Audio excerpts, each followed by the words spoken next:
Most of J aspirant इतने लंबे question को देख के ही स्किप कर देंगे। कुछ यहाँ पे सोचेंगे कि ये तो बहुत ज़्यादा कैलकुलेटिव और कॉम्प्लिकेटेड हो सकता है तो इसको स्किप कर दिया जाए। लेकिन अगर ऐसा क्वेश्चन तुम्हारी शिफ्ट में तुमको देखने को मिल जाए तो किस तरीके से अप्रोच लगानी है। देखो यहाँ पे अपने को क्या कह रहे हैं कि हमारे पास में 2x2 का एक मैट्रिक्स है जिसमें एक वैल्यू मिसिंग है, फिर दूसरी एक मैट्रिक्स दे रखा है जिसमें दूसरी वैल्यू मिसिंग है, और उन दोनों की दे रखा है कैरेक्टरिस्टिक इक्वेशन, और फिर जाके इस आउटपुट की बात कर रहा है।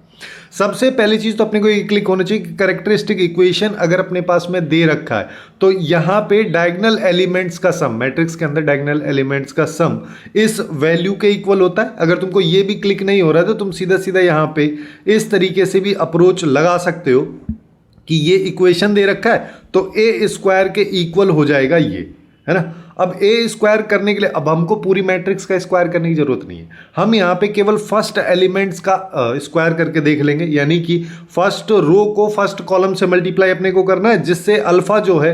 वो अल्फा से मल्टीप्लाई होगा तो अल्फा स्क्वायर हो जाएगा, और 2 1 से मल्टीप्लाई होगा तो यहाँ पे 2 आ जाएगा। इधर ये आ रहा होगा, राइट साइड में देखोगे तो 4 टाइम्स अल्फा हो जाएगा यहाँ पे, और आइडेंटिटी मैट्रिक्स है जिसके डायगोनल एलिमेंट में 1 होता है बाकी सब में 0 होता है, तो -2i यहाँ पे या -2 यहाँ पे आ जाएगा। इस तरीके से अपने पास में बनेगा सिनेरियो।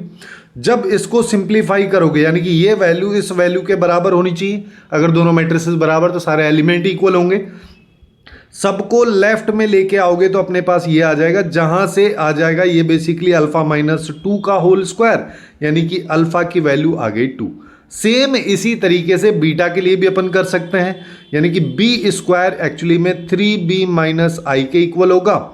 अब यहां पे लास्ट वाले एलिमेंट को ले लो, यानी कि लास्ट रो को लास्ट कॉलम से अपने को मल्टीप्लाई करना है, तो हमारे पास 1 को 1 से मल्टीप्लाई करेंगे तो 1 आ जाएगा प्लस बीटा स्क्वायर आएगा, और यहां पे आओगे तो 3b का मतलब सारे एलिमेंट को 3 से मल्टीप्लाई करना, तो यहां पे आ जाएगा 3 बीटा, और डायगोनल एलिमेंट तो -1 हो जाएगा। तो यहाँ पे क्या है 1 beta square equals to 3 beta -1, यानी कि beta square -3 beta plus 2 equal to 0, जिसके 2 फैक्टर हो जाएंगे। ठीक है, यहाँ पे बीटा की हमारे पास 2 वैल्यूज आ रही है। लेकिन जब ऐसा सिनेरियो हो, जब कभी तुम ऐसे फंस जाओ तो तुमको क्या करना है, इस वाले एलिमेंट को भी पकड़ लो। ठीक है, इसको भी अगर मान लो मैं निकालूं तो लास्ट वाली रो को फर्स्ट कॉलम से मल्टीप्लाई करना है, तो बेसिकली यहाँ पे आएगा बीटा +1, और यहाँ पे 3 × 1 हो जाएगा, और यहाँ पे डायगोनल एलिमेंट जो है आइडेंटिटी मैट्रिक्स का वो तो 0 ही होता है, तो ये 0 हो जाएगा। तो बेसिकली अपने पास में यहाँ पे दूसरा सिनेरियो आ जाएगा कि बीटा +1 इक्वल्स टू 3 है, तो बीटा की वैल्यू 2, दोनों कंडीशन सही होनी चाहिए, तो बीटा की वैल्यू क्लियरली अपने पास में 2 आ गई। अल्फा और बीटा जब हमारे पास में आ गया है तो अब ये निकालना है। पहले इसको समझ लो ये क्या कह रहा है। ये बेसिकली ऐसे कह रहा है कि हमारे पास में एडजॉइंट है a³ - b³ और इसका हो रहा है स्क्वायर, है ना। अब अगर मान लो मैं यहाँ पे देखो मेरे को क्या करना पड़ेगा कि इसको अगर मान लो मैं कोई एक मैट्रिक्स की तरह ट्रीट करूं, तो बेसिकली ये अपन से कह रहा है कि एडजॉइंट ऑफ सम मैट्रिक्स और इसका स्क्वायर। किसी भी मैट्रिक्स पे एक बार एडजॉइंट लगा है तो उस मैट्रिक्स के डिटर्मिनेंट की पावर होती है n-1, जहां पे n होता है उस मैट्रिक्स का ऑर्डर, दोनों का ऑर्डर 2x2 है तो 2 - 1 यानी कि 1 हो जाएगा, इसका स्क्वायर। तो अल्टीमेटली उस मैट्रिक्स के डिटर्मिनेंट का स्क्वायर ही अपने को निकालना है, यानी कि यहां पे अपने को चाहिए a³ - b³। अब देखो a³ - b³ निकालने के कई सारे तरीके तुम यहां पे यूज कर सकते हो कि सिंस a दे रखा है, अल्फा अब मेरे को पता ही चल गया, यहाँ पे 2 आ जाएगा, ये भी 2 है, तो मैं यहाँ पे a² कर दूं, a³ कर दूं। लेकिन तुम यहाँ पे इनका यूज भी कर सकते हो, जैसे अगर तुम्हारे पास में a² इक्वल्स टू ये है, ठीक है, तो a से चाहे तो इसको प्री मल्टीप्लाई कर लो या पोस्ट मल्टीप्लाई कर लो, तो ये हो जाएगा a³, ये हो जाएगा 4a²। किसी मैट्रिक्स को i से मल्टीप्लाई करते हैं वही सेम मैट्रिक्स आ जाती है। अब a² की वैल्यू यहां से रख दो, यानी कि इसको 4 से मल्टीप्लाई कर दो, तो ये हो जाएगा 16a - 8i - 2a, जो एक्चुअली में 14a - 8i अपने को देगा। अब अगर मेरे को a³ निकालना है तो अपने को क्या करना है, सारे के सारे एलिमेंट्स को 14 से मल्टीप्लाई कर दो, डायगोनल एलिमेंट में से 8 घटा देना है, तो 2 को 14 से मल्टीप्लाई किया तो 28, जिसमें से 8 चला जाएगा, तो बेसिकली बचा 20। अगले वाले में कोई फर्क नहीं पड़ेगा, तो ये 28 ही हो जाएगा, नीचे वाला 14 ही रहेगा, यहाँ पे फिर से 28, इसमें से